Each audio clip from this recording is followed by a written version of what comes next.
So I want to talk about how to approach prop firms because I feel like now online, the way that people approach prop firms is very much in a gambling type of way. And I don't think there's much wrong with that, but that's why people lose so much money with prop firms too. So I want to make sure that when we are here, we can use prop firms in a way that make us money consistently over a long period of time. Because these people that are gambling, and they might make $10,000, $20,000, $30,000, but the number of people that I know that have blown 10, 20, 30 accounts in a row and never got a payout is also insane. And I want to avoid that at all costs with everyone that is here. There's no need. We can make a fuck ton of money using prop firms. So there's no need for us to be gambling when we can just use it as an edge and go from there. So I want to talk about how prop firms change my life and they can change yours. So I started with FTMO and I got my first account the first time that I ever tried. Like first account, I have no idea what happened. I was just lucky, to be honest. And I got funded instantly. It took me maybe 2 weeks to get funded. I just started the new strategy and I was like, this is amazing. This is easy. I was making £1,000 at the time and I was saving every single bit of money that I had. So even 84 euros was a lot for me to spend. And this is a picture of when I was back here in the UK, where I literally was logging every single hours that I was doing. I was off. No, I can actually work from 12 to 8. Then every time I need to do Uber, if I make £68, I break the Uber £300 mark. So I was doing all these calculations because I wanted to save as much money as possible. And then after passing, I thought, this is the easiest thing in the world. How come I had never heard of prop firms? So I'm gonna make so much money. So instantly, what do?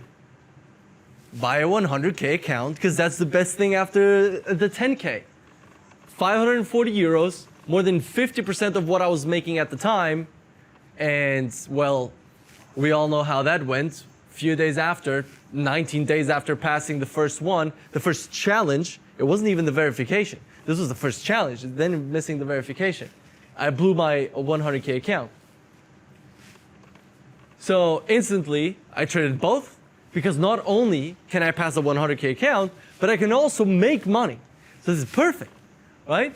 Obviously, that didn't happen. I blew both accounts, and then it took me a full year until I went for prop firms again. And I think this already tells you a little bit of myself, which is, if you go to the next slide, why? Because I knew that I needed to prove myself that I can become profitable before spending any money on prop firms.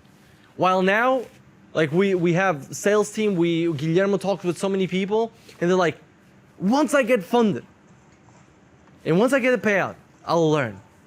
And it's like, what do you mean? It's like, you're literally saying, oh, hey, once I win Wimbledon, I'll start training or practicing tennis. And it's like, yeah, those two don't go together. So now we have a problem that we live in the era of abundance. What does that mean? It means that what gets views is the money, it's the spending, it's the making, and it has shattered our perception of reality. Now, if I ask one individual person here, like, how much does $5,000 mean to you?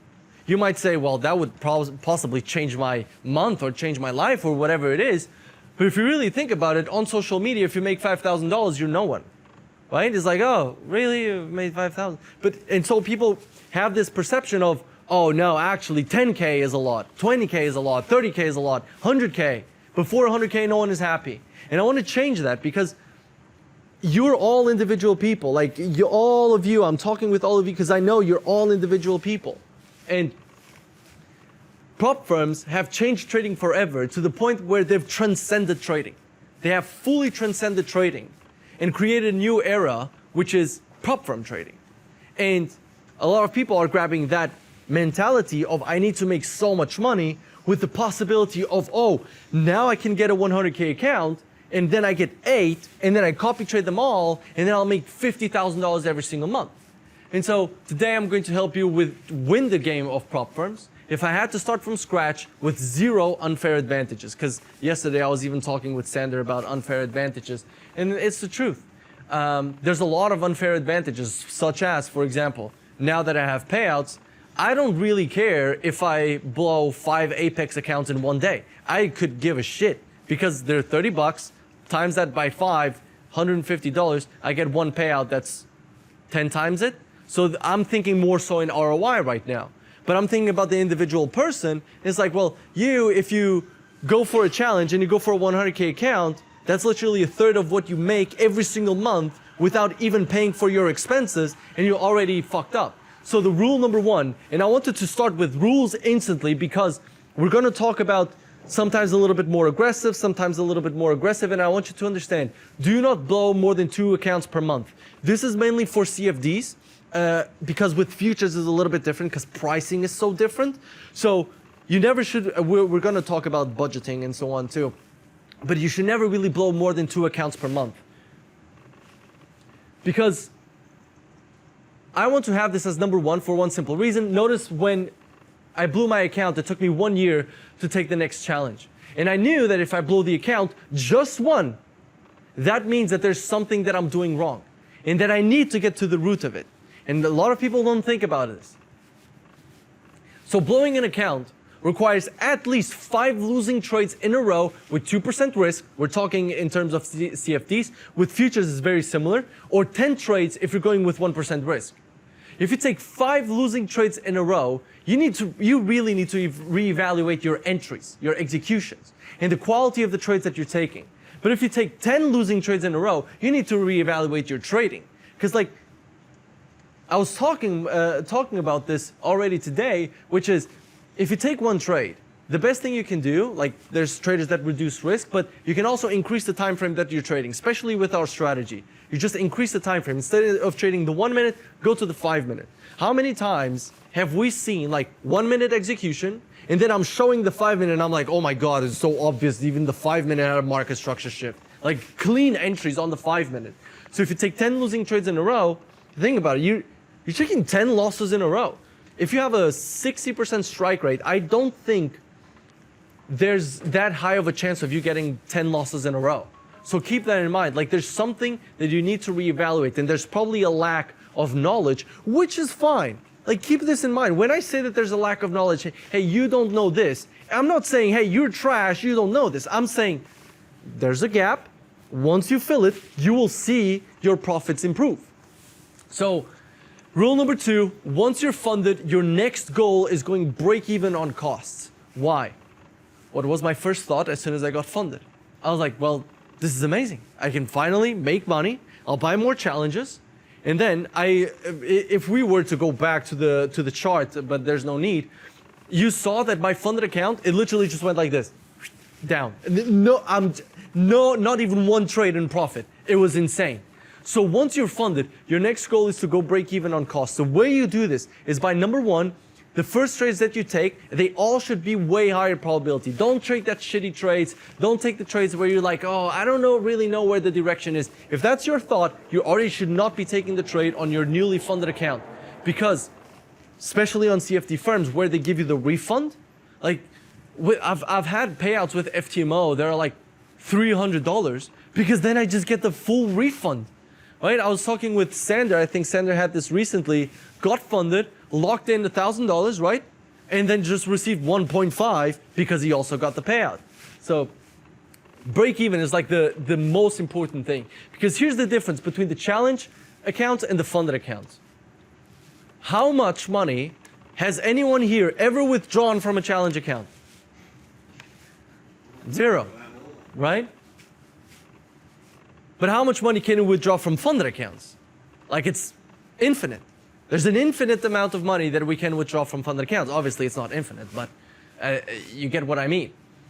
What is your total risk from the funded accounts / challenges? It's only the money that you've put in. So what's better than a 1 to 50 risk to reward? A 0 to 10. Because whatever you divide by 0 is infinite. So if you have 0 risk, because you already got the refund, or you already broke even on costs, you're literally just making technically infinite amounts of risk to reward. Because there's no more risk. Think about it. Is there anything better than an account that you can make money from and there's zero risk? Tell me somewhere else where you can get this. Nowhere. That's why the first thing that I think as soon as I got funded is how much did it cost me to get funded? Let's say I blew 2 accounts. Let's say I blew 3 accounts. Even FTMO. Let's say I blew 3 FTMO accounts. We're talking $1.5 thousand. And then I got funded on the 4th. I need a $1.5 thousand payout and the refund, and I'm already at break even. Now, any single money that I make from FTMO is infinite risk to reward. So, is it about the money? Of course. Like someone that makes 1 million from prop firms probably did better than someone that made 10K. But you're on your own journey, which we'll talk about later. So, rule number 2, once you get funded, your goal is break even on the costs. Your number 1 goal has to be to get a payout that covers your expenses. There are some prop firms that give you a refund on your first payout, which is even more insane.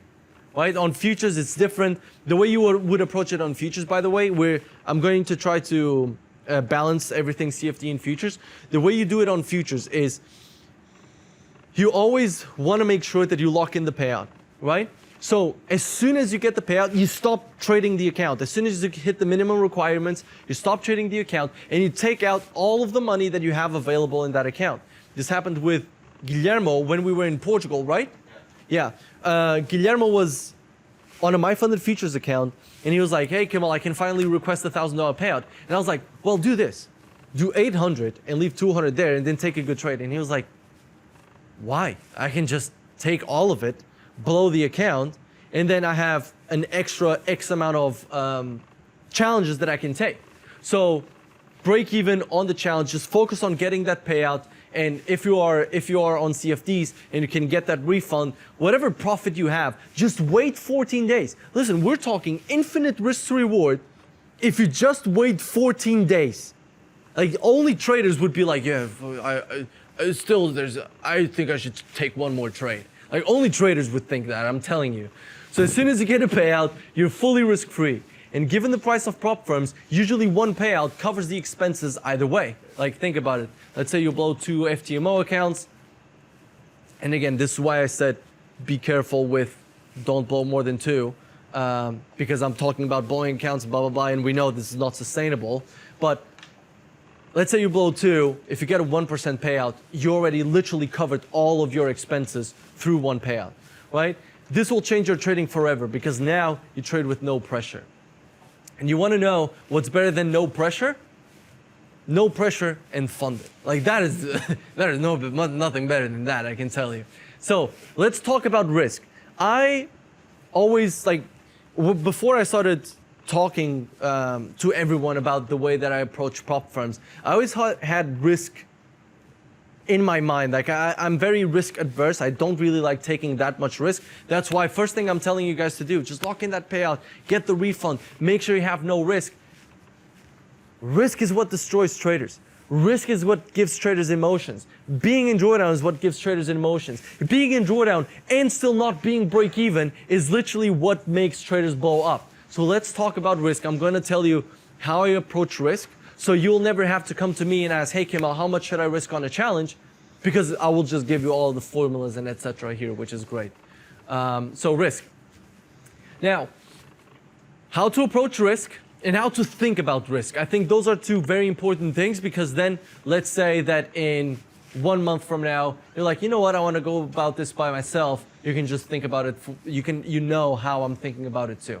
So challenges. On challenges, you can either buy a challenge that is cheaper and go more aggressive. So let's say some of you would be like, hey, Kemal, I wouldn't really mind to go for a 100K account, but I would risk 1%.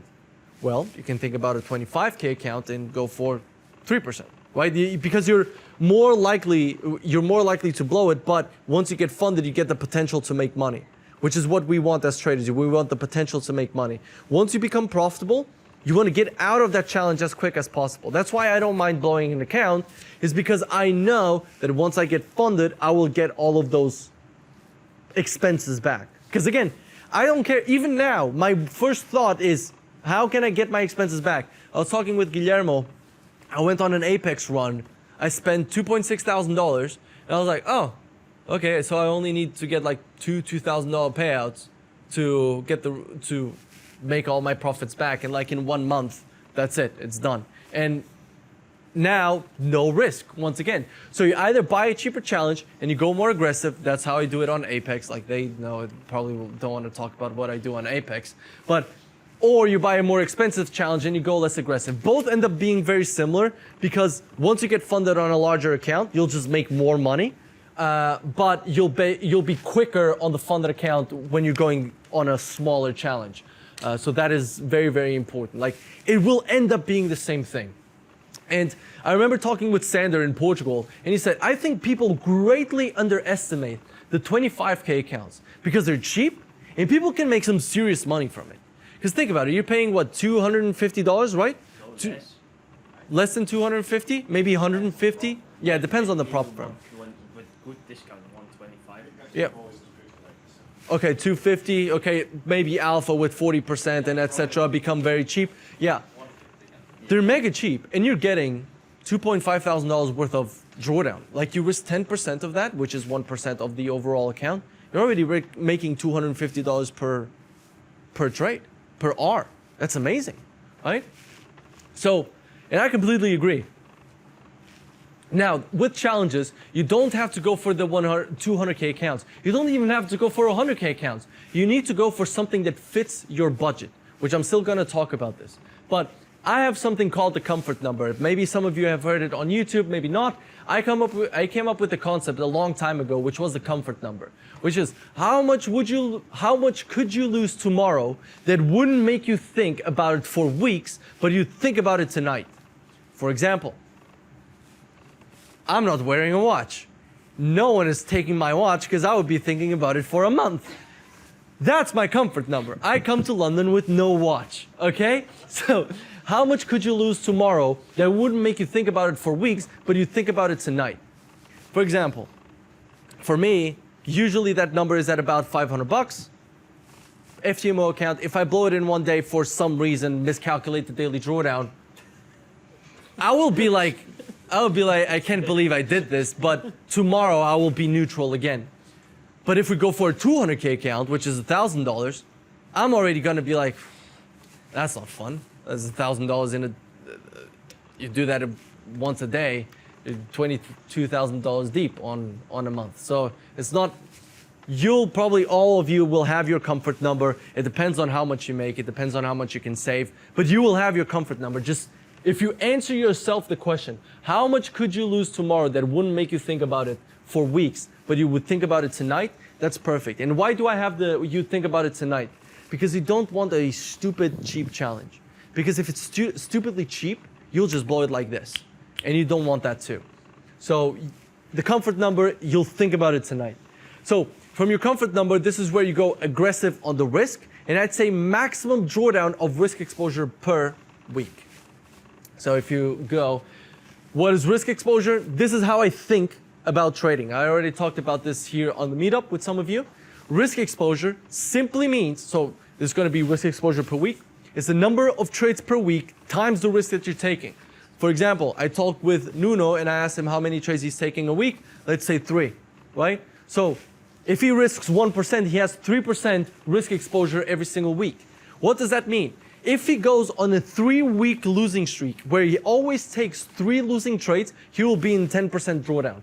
So that means he blows an account in 3 weeks with a horrible run, right? That's how I think about risk exposure. Because then I apply it with drawdowns, with max drawdowns of funded accounts. If I want to be conservative, what am I going to do? I'm going to reduce the risk exposure. But what do? Do I affect my trades per week? Do I start deviating from the plan? No. I change the amount of risk that I'm taking. So for example, let's say that I'm getting funded. I just got funded. I want to make sure that I get the refund. Am I going to go 10% risk exposure every single week? Absolutely not. I'm going to go like 3.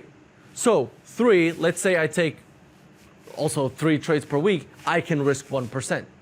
But you might go even lower. Let's say you go 1% per week. So it would take you 10 losing trades, 10 losing weeks for you to absolutely blow your account. And you take 3 trades per week, then you would be risking 0.3. Obviously, you don't have to go like 0.3, but it depends. Because if you're taking 10 trades a week, then your risk has to be greatly reduced. Because if you're risking 1%, in a week you'll just blow it. And you don't want to do that on a funded account. You might want to do that on a challenge if you're already profitable, but you want to be very careful when you are on the funded.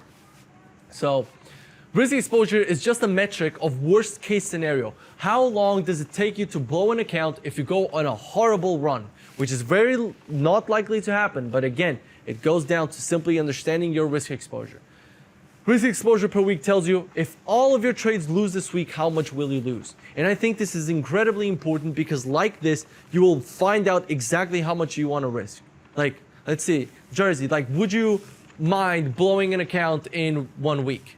A funded account? Funded account? Yeah. I mean, it could be so good. Okay, let's say, no, exactly. So let's say 1 month. 1 month? Blow an account. Yeah, if horrible month. I mean, so I blow an account after a month, right? Yeah. All of the trades you took were losers. Every single one of them. Yeah, this one I probably deserve to blow the account. Exactly. How many trades are you taking per week on average? Nasdaq is probably like 3 to 4 on average. 3 to 4. Okay, so you wouldn't be risking 1%. You wouldn't be really risking 1% per trade because if you really think about it, given your risk exposure is going to be like 5%, and on top step, that's your Jordan, right? You would be very, very close to blowing it. That's why usually with future, the reason I'm giving you this and I'm not giving you a fixed percentage, you show me a prop firm that has 3% drawdown, this doesn't make sense, right? So you have to always think about your risk exposure as how quick would I blow it if I go on a horrible run. So yeah, risk exposure is like one of my most important concepts. Now, instead of thinking in percentage for prop firms, you start thinking of risk exposure. This will help you greatly. The more aggressive you want to go, the higher the risk exposure you go. So this is always just gonna make sure that this gives you the risk exposure. Let's say on FTMO, do I mind blowing it in a week? No. Okay, challenge, by the way. I take 3 trades per week, so I'm okay with taking 3% risk. So yeah, it's insane, but keep in mind, it would take me 1 week of just pure losing to blow the account. Is it likely to happen? It might, but still, that's how I approach it. Like the risk is given to me by the risk exposure that I want every single week. People don't understand it. This is a very, very important concept. So once you're funded, you should reduce the risk exposure greatly. Why? How many of you have been ever funded and then you just go on a bad streak? Because you just get funded and you're like, oh, okay, now I can make money. Let me just fuck myself. Like we start taking shitty trades, start doing this, start doing that. Like it always happens with people when get funded. First accounts, usually people just start overthinking, like, oh my God, I can finally make money, and just enter in a trash trade, and then like, oh my God, now I'm so far away from making money, they enter in another trash trade to make it back, and it's just cycle. So your risk exposure, once you're funded, you should really, really, really reduce the risk exposure. Like go like 2%. Give yourself 5 weeks. So 5 weeks, let's say 2% per week, you're taking 4 trades, you'd be risking 0.5, sorry.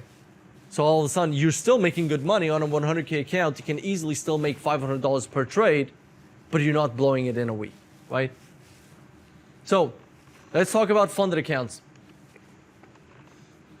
Let's go back to the question. How much money can you withdraw from challenges? Nothing. How much can you withdraw from funded accounts? Infinite, right? Funded accounts should be your baby. That's why I told you to reduce risk exposure by a lot. And I'm sorry, I will not tell you to get a $50,000 payout. My biggest payout was over $30,000, but do you guys know what it took? Does anyone know the story? It took fucking Russia invading Ukraine for me to get a $30,000 payout. And hopefully that doesn't happen all that often, right? I've had the big payouts, I've had the tiny ones, I've had dry months, and I've had months with 20 payouts. There's many people that can attest to me preferring smaller payouts, consistent payouts, than bigger, rare payouts. And I'll say this, if you want to go viral on social media, go for the huge payout. That will get you so many views. And funnily enough, like every time that I talk about wanting more views, I just tell the team, bro, I just need a fucking huge payout. But again, that goes into risk exposure. I increase that by a lot, and all of a sudden, like 2 losing trades, and I blow an account, a funded account. But it's another game, right? But I would rather have you understand how much just $5,000 extra can actually change your life. Because here's the truth about money. It's amazing. But after 4 years of making great money, here's what I can tell you. I think the picture on the left is a bigger flex than the picture on the right. So I took this picture. I don't know what it was. So I went to Switzerland for my sister's birthday. And the whole family went, and I was so happy. And then on the day of the birthday, just everyone had their shoes out, and I was like, fuck, this is amazing. Like, this is a huge flex. Like, and I would rather have this than that. Obviously, I can't complain, but it's just $5,000 a month can get you this, right? It can also get you this, by the way. If you save enough money, you probably can buy that too. But like this, you can get for cheap, right? So going to the restaurant and not having to worry about the bill is a flex. Being able to invite 30 traders to London and pay for everything is what is amazing. Now you might say, well, Kimmel, but $5,000 a month requires a lot of risk. I'm not saying that you'll do it tomorrow, but let's break it down using little risk. So let's say you made 3R a month. I don't think we're asking for much, 3R a month. You need to be risking $1,700 per trade to make $5,000 a month. And let's say you're risking 0.5% on a 100K account. You'd need 300K worth of funded accounts to get it. And let's say you're only risking 20% of the accounts that you're funded with. So for example, you would only copy trade 20% of the accounts. It would require you about $1.5 million in funding if we're going for pure math. Give me a second. This is where everything has changed for me.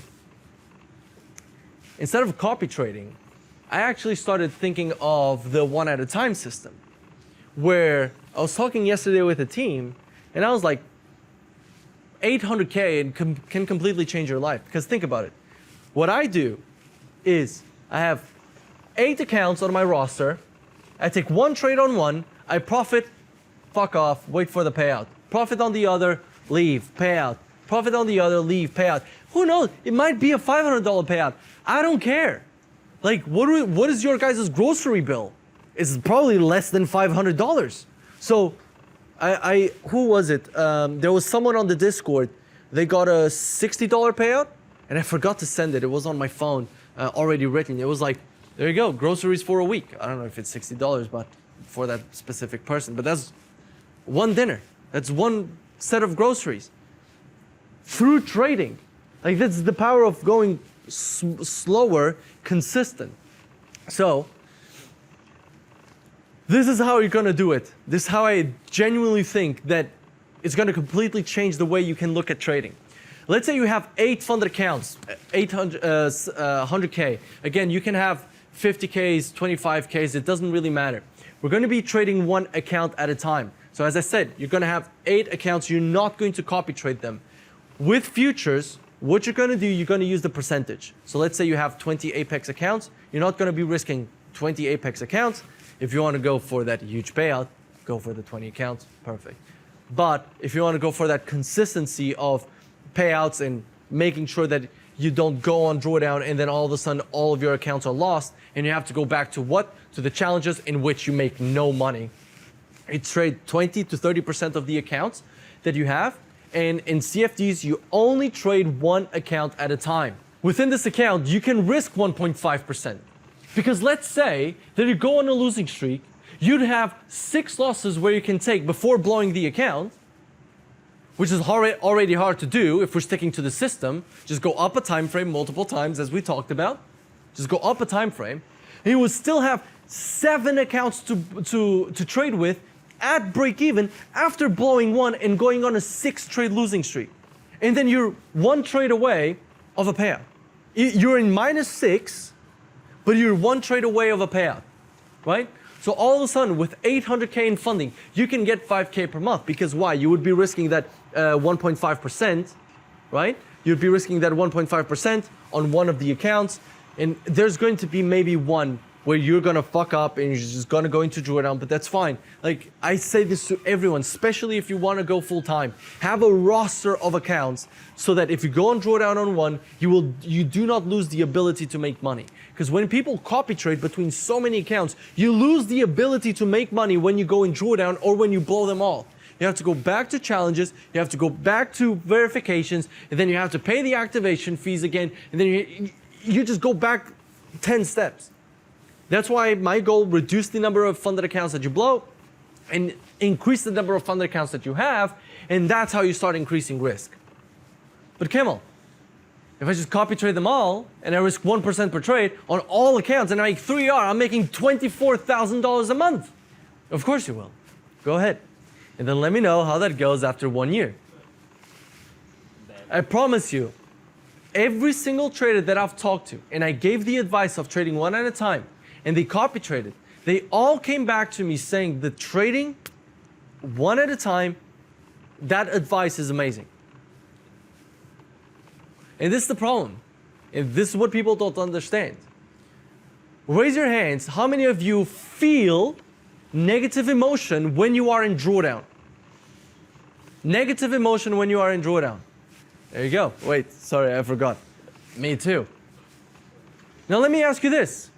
If you were in drawdown, but you knew that you still have 7 other accounts, that you are one winning trade away from a payout, how many of you would feel that much negative emotion? You'll still feel it. I can promise you, you will still feel it. But how many of you would feel horrible negative emotion if you knew that you still had, let's remove 7, let's say 3. You still have another 3 accounts. You know what? Remove 3, say 2.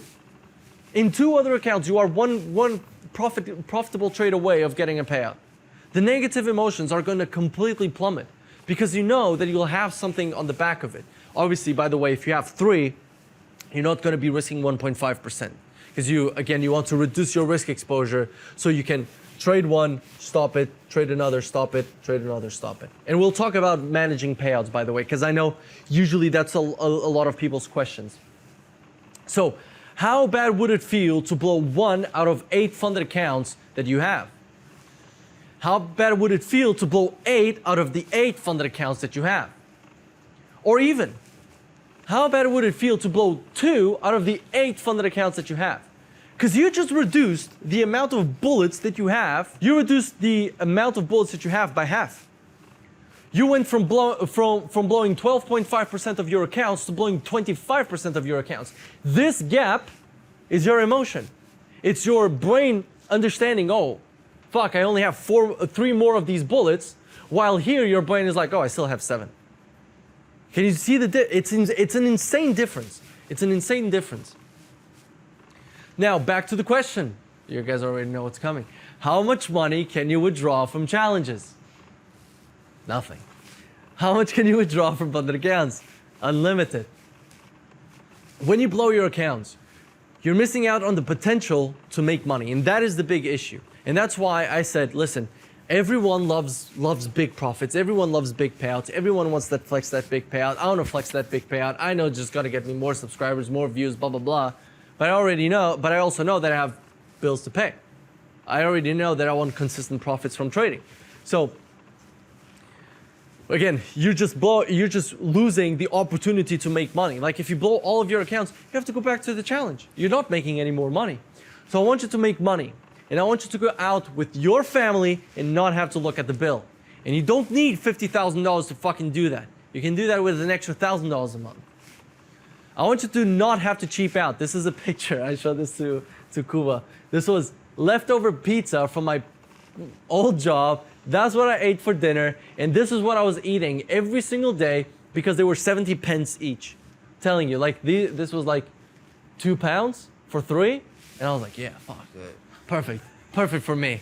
I fed myself for a full year just off of pizza and like leftovers and etc. Like I don't want you to have to cheap out. So I recommend you trading 1 account at a time. And once you stack funded accounts, you increase the risk to a maximum 2% per trade so that prop firms don't ban you. Usually what might happen, this happened to me by the way, it only happened to me with one firm. They were just like, hey, you're using way too much margin, which they just fucked up, to be fair, because now I just used maximum margin I could all the time, and I just got way bigger payouts. So that's their problem, but well, whatever. So let's talk about buying challenges. But again, just back on funded accounts, just make sure you keep them risk exposure lower. So let's go to buying challenges. Let's take a step back, talk about the beginning, buying challenges. I don't like when people ask the question as, how much should I risk on the challenge? How much should I risk on the funded account? What size should I go for on the challenge? Because that's why you see me creating so many formulas. Because it's hard for me to be talking with someone that makes $1,000 a month versus someone that makes $10,000 a month in a tech job. So here's the bottom line. Money to spend on challenge is going to be 30% of your monthly income after tax minus your monthly fixed expenses. We're talking rent, we're talking food, and we're talking bills. Everything. So no risk of you not being able to pay the bills. No risk of you not being able to pay. Like, don't think, you know what? If I don't pay for rent, come on, at the start of the month, I'll just buy an FTMO challenge. Then I get funded, then I get a payout, then I'll pay. Don't do that. You're going to get destroyed. Believe me. So yeah, never do that. That's people, there's people that do this. I'm not joking. Like, there's people that take out loans. I can't imagine the number of credit card loans that are on prop firm accounts. So I think this is a perfect balance that will not give you insane pressure because, again, you're grabbing after tax income and after expenses only 30%. So let's say that you're able to save £300 a month, $300. Spend the $100. Again, you're only buying a 100K account, a 10K account on CFDs or a 50K account on futures, but still you have no pressure. Like you are able to risk a little bit more even, so you won't stay on the challenge for that long. Want to buy more challenges? Good, make more money. I've worked every single hour I could, and I did Uber. There's so many ways to make more money, but it requires sacrifice. Yeah, I saw this picture, and I was like, fuck yeah. No, I was actually taking a picture because the TV was up there. But yeah, me with my skinny jeans right here, like in skinny legs, Uber Eats bag. But yeah, I was working 2 jobs, was in university. Like, there's a lot of ways. If you want to increase the amount you want to spend, just make the 30% be bigger. Either save more or make more. Like, yeah, there's so many things you can do even for 2 hours a day. So don't be the person that has no more money available at the end of the month. Don't be the person getting played by the hopes of a payout. You need proper structure if you want to make it long term. We're talking strategy, we're talking even savings, we're talking risk exposure. All of these things, they are the proper structure for you to make it long term, is by understanding risk exposure. No one understands risk exposure. Like, I've talked with so many people, they tell me they trade like 10 times a day and they risk 1% per trade. And I'm like, you're insane. Like, because no joke, in 3 days they blow the account. And I'm like, that is wild. It doesn't make sense because their risk exposure is like 30%. Well, if we map it out for a whole week, it would be 50%. So you only need to lose 1 day and you already blew the account. So you want to understand risk exposure. You want to understand the budgeting side. You want to understand all of that. So now let's talk about payouts, because this is usually the question that I get the most when we're talking about the OAT system. Let's talk about it. This one will be straightforward. Take whatever you can. It's as simple as that. Listen, from everything here you've seen, it's like I like to be conservative, and I take what is possibly given to me. Just like Guillermo did. I have $1,000. Can I take $1,000? Yes. Okay, then I'm taking it. Now that he told me, I would probably do the same. So don't compound your funded accounts for one simple reason. Why? When you're funded, what's your risk? The money you've put in. The drawdown is not yours. The drawdown is not yours. But let's say you make 10K and you leave 5K there because I want to compound the account, Kimmel. Now I can risk $1,050. Now if you lose 10 trades in a row, you technically lost the 5K that could be in your bank account.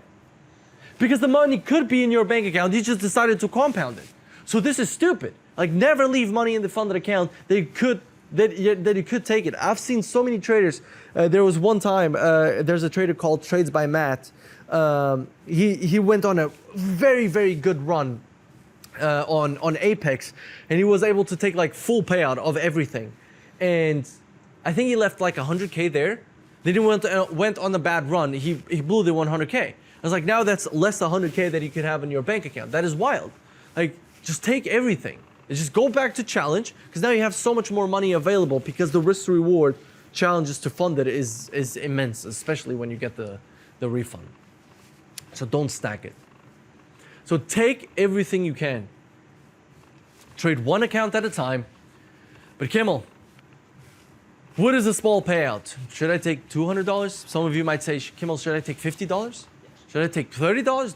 $20?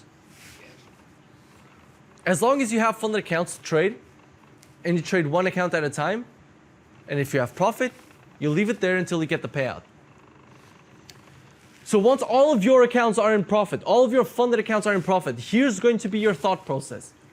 Number one, what is the account with the least amount of profit? So let's say I have 3 accounts. One is in $1,000 profit, one is in $200 profit, one is in $50 profit, right?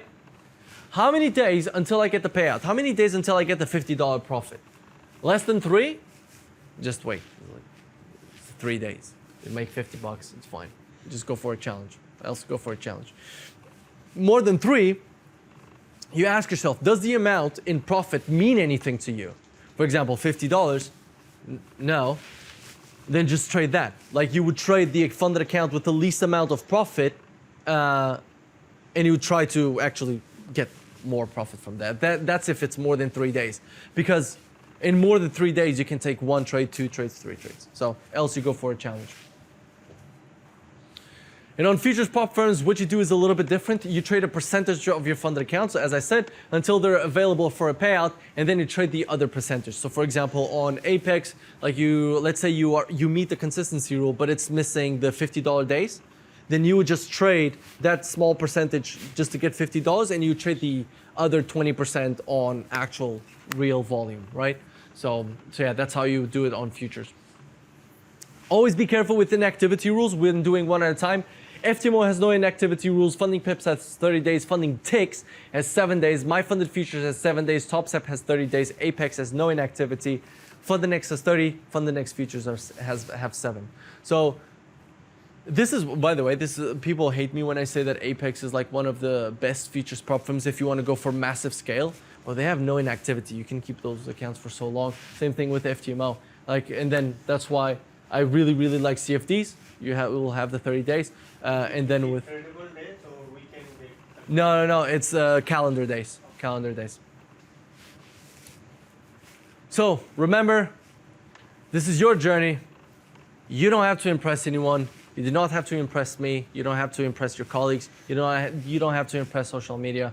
I was talking about this today while we were in London recording. I was like, no one gives a fuck about me. Like they look at me, they're like, oh, this guy's talking to a camera. What a retard. But then they just move on with their day and they forget.